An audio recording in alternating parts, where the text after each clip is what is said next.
Hello दोस्तों, आज की कहानी है जोरू का गुलाम। दोस्तों, अब हर सप्ताह सोमवार बुधवार शनिवार आपसे मिलेंगे एक नई कहानी के साथ सुबह 11:30 बजे। सुबह शेखर जी को जल्दी जाना था। वह जल्दी से तैयार होकर अपने कमरे से बाहर आए और अपनी पत्नी आरती को बोले कि आरती, जल्दी से मुझे खाना लगा दो। आरती बोली कि आप क्या अभी तुरंत निकलेंगे? शेखर जी बोले, हाँ, मुझे तुरंत निकलना है। अभी फ़ोन आया था, मुझे बस निकलना है। एक मीटिंग है, अर्जेंटली जाना है। आरती बोली कि बस 5 मिनट रुकिए, मैं आपको जल्दी जल्दी खाना लगाती हूँ। वह दाल को तड़का दिया और गरम गरम रोटी उतारते हुए उसमें घी लगाकर शेखर जी को खाना परोसी। खाना परोसते हुए आरती कही कि सब्जी होने में अभी थोड़ा सा टाइम है, 10-15 मिनट और लगेगा उसमें। अभी तुरंत सब्जी में पानी डाली है तो अभी सब्जी पका नहीं है। शेखर जी बोले, कोई बात नहीं, मैं दाल रोटी खा लूँगा। शेखर जी जल्दी जल्दी दाल रोटी खाई और निकल गए। इधर आरती के सासू जी पूजा कर रही थी।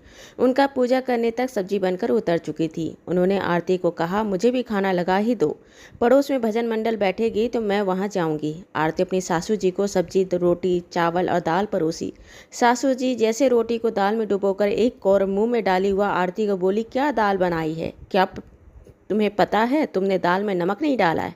तुमने यही दाल शेखर को परोस दिया और शेखर को भी पता नहीं क्या हो गया है, जोरू का गुलाम ही बन गया है। यही बिना नमक वाला दाल खाया और चला भी गया। मुंह उठाकर एक बार यह भी बोलते नहीं बना कि दाल में नमक नहीं है।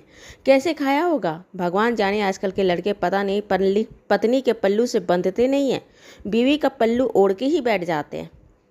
आरती कुछ नहीं बोली। क्या बोलती? जब नमक ही डालना भूल गई थी तो अब क्या बोलती? लेकिन अपनी सासू जी की कड़वी बातों से ज़्यादा उसे बुरा लग रहा था उसे अपने पति पर, जिसने एक बार यह नहीं बोला कि दाल में नमक नहीं है।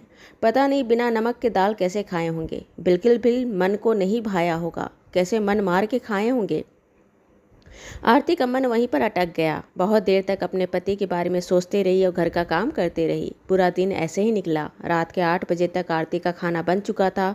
उसने अपने सास ससुर को खाना परोसी, अपने बच्चों को खाना खिलाई। खाना खाते हुए सासू जी कही कि सारी रोटियां मत बना देना, आटे की 4 लोई रख लेना। जब शेखर आएगा तो उसे गरम गरम रोटी बना कर देना। दिन भर गधे की तरह काम करता है, आराम से घर में गरम गरम 2 रोटी ना खाए, चैन से शांति से निवाला शरीर के अंदर ना जाए तो क्या मतलब? आग लगे ऐसी कमाई को। आरती कही, हाँ, मैंने 4 आटे की लोई रख ली है। सास ससुर जी खाना खाकर आराम से बैठकर टीवी देखने लगे। बच्चे खाकर अपने कमरे में सोने को चले गए। इधर आरती बैठी हुई थी। रात के 9 बजे शेखर जी घर आए। आरती जल्दी जल्दी खाना डाइनिंग टेबल पर लगाने लगी। बोली, आप बैठिए, मैं आपको गरम गरम रोटी उतार कर देती हूँ। शेखर जी कहे, तुम रोटियाँ उतार लो, बैठ के साथ में खाते हैं। आरती जी कही कि नहीं नहीं, आप बैठिए, मैं गरम गरम रोटी उतार रही हूँ। गरम गरम रोटी खाने से खाना अच्छा लगता है। शेखर जी ने कहा, तुम रोटी उतार लो, मुझे ज़्यादा गर्म रोटियाँ अच्छी नहीं लगती। तुम उतार लो, फिर बैठकर खाते हैं। तब तक मैं अपने हाथ पैर धोकर आता हूँ। आरती इधर सारी रोटियां बनाकर उतार ली, डाइनिंग टेबल में सारा खाना लगा दी। इधर शेखर जी आए और आरती को बोले, चलो बैठो, साथ में खाना खा लो। आरती के मना करने पर शेखर जी आरती को हाथ से पकड़कर अपने पास की कुर्सी पर बैठाए। आरती अपना और पति का खाना परोसी। तभी आरती की सासू जी पानी लेने के लिए किचन की ओर आई। उन्होंने दोनों पति पत्नी को साथ में टेबल में बैठी देखी तो उन्होंने आरती को कहा, क्यों बहू, तुमने गरम गरम रोटी उतार के शेखर को नहीं दी? मैंने तुम्हें कहा था ना, शेखर को गरम गरम रोटी उतार कर देना, उसे गरम रोटियां तवे की उतरी हुई अच्छी लगती है। आरती एकदम से घबराई, बोली, माँ, इन्होंने बोला मुझे तवे से उतरी एकदम गर्म रोटियां अच्छी नहीं लगती। तुम सारी रोटियां उतार लो, हम बैठ के साथ में खाते हैं। वह शेखर जी पर भड़क उठी। बोली, क्या पूरा जोरू का गुलाम बनकर ही रहेगा? शर्म नाम की चीज़ नहीं है, पर्दा नाम का चीज़ नहीं है। घर में माँ बाप सास ससुर सब रहते हैं, कोई शर्म है या नहीं है? सब बेचकर खा गए हो क्या? आरती जो साथ में बैठी थी खाने के लिए, वह तुरंत उठकर खड़ी हो गई। शेखर जी आरती को बोले, क्या हुआ?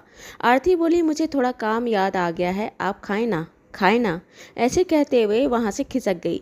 शेखर जी बात तो समझ गए थे, लेकिन वह कहते क्या, चुप हो गए और चुपचाप खाने लगे। वह बात को आगे बढ़ाना नहीं चाहते थे।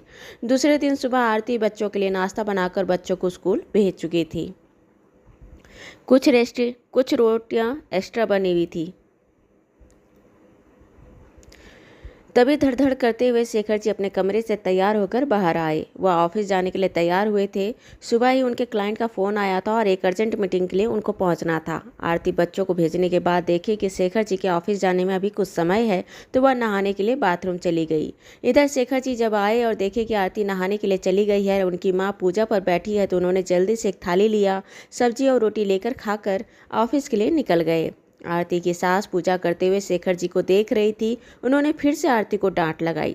जब तुम्हें पता होता है कि तुम्हारे पति को जल्दी जाना है, तो तुम उसे गर्म गर्म 2 रोटी उतार के नहीं दे सकती हो क्या?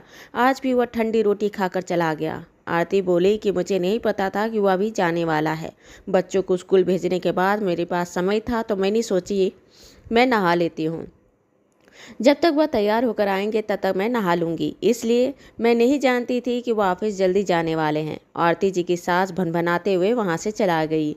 आरती जानती थी कि उनकी सास का क्या हाल है। उनका बस चलता तो अपने बेटे के ऑफिस में भी घर से आरती के हाथ से गरम गरम रोटियां तवे से बनवा कर भेजती, पर ऐसा हो ही नहीं पाता है।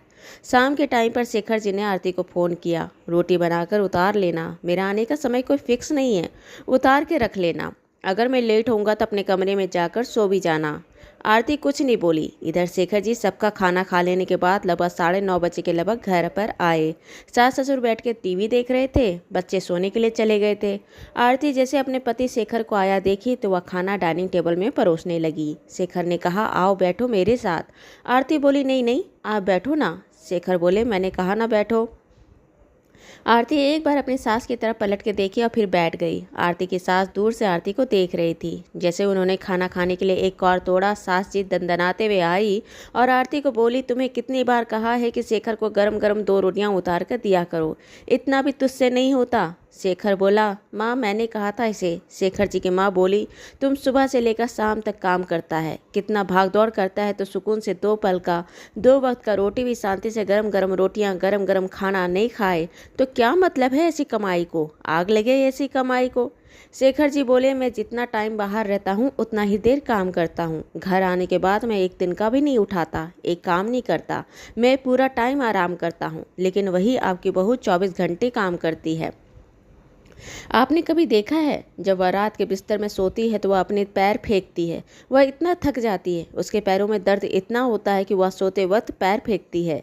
शेखर जी की माँ बोले कि तुम जोरू का गुलाम बन रहा है, बड़े तुझे उसके तकलीफ दिख रहे हैं। ये तो एक ही परिवार और सास ससुर है और इसके इतने तकलीफ है। मैंने बड़े बड़े परिवार के खाना बनाए थे, मेरे भी पैरों में बहुत दर्द होता था। तब तेरे पिता कहाँ जोरू के गुलाम बने थे और तू जोरू का गुलाम बन रहा है। शेखर जी कहे, मुझे नहीं पता था कि आपको कितनी तकलीफ होती थी, और अगर पापा इस चीज़ का ध्यान देते और आपको आपकी तकलीफ में आपका साथ देते, आपकी मदद करते, आपका जोरू को गुलाम बनते, तो आज आपको इतना तकलीफ या इतना गुस्सा नहीं आता। आपको इस बात का नहीं है कि आपका बेटा गरम गरम खाना खाए। आपको इस बात का ज़्यादा तकलीफ है कि मैं पत्नी की हर बात को सपोर्ट क्यों कर देता हूँ। अगर वह सारे परिवार को घर में गर्म रोटी खिला रही है, उसके बिजी होने पर क्या कभी मैं ठंडी रोटी नहीं खा सकता? ज़रूरी है कि वह मेरे पीछे रात के 11 बजे तक जागती रहे? अगर वह सबके पीछे भाग रही है और किसी की वजह से वह अगर सब्जी में नमक डालना भूल गई या कम हो गया, तो क्या इस बात को मैं नज़रअंदाज नहीं कर सकता? ज़रूरी है क्या मैं उसे चिक चिक करूँ? वह दिन भर बच्चों में, आप में, घर में बिजी है, और अगर वह मेरा कहे एक काम भूल गई तो क्या ज़रूरी है कि मैं उसे बेइज्जत करूं और उसे नीचा दिखाऊं? अगर मैं उसे नहीं समझूंगा तो वह किससे उम्मीद करेगी? वह क्या कहेगी? कि मेरे बच्चे समझे, कि मेरा परिवार समझे, कि मेरी पड़ोसी समझे, कि उसके रिश्तेदार समझे? शेखर जी की माँ बोली, तुम इतना बड़ा हो गया है कि अपनी माँ से ऐसे बोलता है? शेखर जी बोले कि मैं माँ की बात का खिलाफ नहीं कर रहा हूँ, लेकिन मैं अपनी पत्नी का सपोर्ट कर रहा हूँ। आपको बता रहा हूँ कि मैं जोरू का गुलाम नहीं हूँ। बस उसके व्यस्तताओं के पीछे, उसकी थकावट के पीछे बहुत कुछ नज़रअंदाज कर देता हूँ। इतना तो कर ही सकता हूँ ना? इतना तो जोरू का गुलाम बन ही सकता हूँ ना? शेखर जी की माँ आज थोड़ी चुप हो गई। शेखर जी उठे, अपनी माँ के दोनों हाथों को पकड़कर कहे, माँ पापा आपका सपोर्ट नहीं किए, यह उनकी गलती थी। आपको इस बात का गुस्सा भी है। आपने अपनी ज़िंदगी में बहुत थके हो, बहुत काम की हो, बहुत मुश्किलें झेली हैं, लेकिन आपको इस बात को छोड़ना होगा। अगर आपका बेटा आपकी बहू का सपोर्ट कर रहा है, उसकी गलती से हुई गलतियों को नज़रअंदाज कर रहा है, तो इससे आपको खुश होना चाहिए कि आपकी सास जो आपके पति को नहीं सिखा पाई थी, आपने अपने बेटे को वह सीख सिखाई है। आपके पति ने आपको लेकर नहीं चले थे, लेकिन आपने अपने बेटे को सिखाया कि वो अपनी पत्नी की तकलीफ़ को समझे। यह बात आप क्यों नहीं सोचती? यह आप ही की परवरिश है। मैं अगर पत्नी का जोरू का गुलाम बन रहा हूँ तो मैं अपनी माँ का लाडला भी तो बिगड़ गया हूँ। मैं आपकी भी तकलीफ़ को देखता हूँ, आपका भी तो हर चीज़ का ध्यान रखता हूँ। आपका लाडला भी तो बिगड़ गया है ना। शेखर की माँ समझ गई और वहाँ से मुस्कुरा के बस चली गई। आरती अपने पति के साथ बैठकर खाना खाते रही और मन ही मन अपने पति को धन्यवाद की उन चीज़ों के लिए जो उसने अपने पति से कभी कही भी नहीं थी, लेकिन उसका पति भली भांति समझ गए थे। दोस्तों, ये कहानी अच्छी लगी हो तो इसे लाइक करें, शेयर करें, सब्सक्राइब करें और मिलते हैं एक नई कहानी के साथ एक छोटे से ब्रेक के बाद। धन्यवाद।